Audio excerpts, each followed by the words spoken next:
Sabi nga nila, late is better than never. Kaya naman kahit late na ay sinurprise ko pa rin si Kuya Loy. Si Kuya Loy po yung aming kuya dito sa CMS. Siya po yung nagbabantay sa mga bata na bawal lumabas hanggat wala yung service.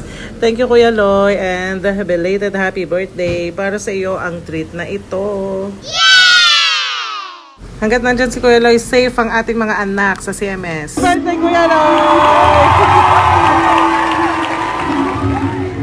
Siyempre, hindi makakarating dito ang ating mga order at treat kay Kuya Loy sa birthday boy kung hindi dahil dito sa ating masipag na rider for today's video. Thank you, Kuya Joel Sandoval.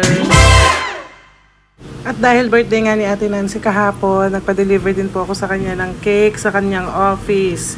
Wala nga ako ibang mautusan kundi syempre mag-chat lang ulit sa GOP page at ora mismo po i-deliver nila ang anumang ipapabili ninyo. Happy birthday, Ate Nancy! Thank you din po kay GOP Jeffrey Cruz.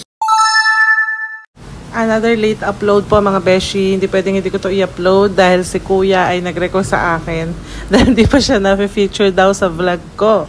So, nung gabi po na may bisita kami, nag-order kami sa GOP, syempre, at ang natapat ay si Kuya Manuel Banares.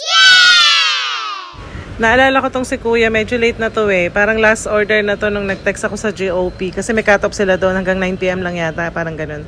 So si Kuya yung parang last na mabot ako sa cut-off. Ganun.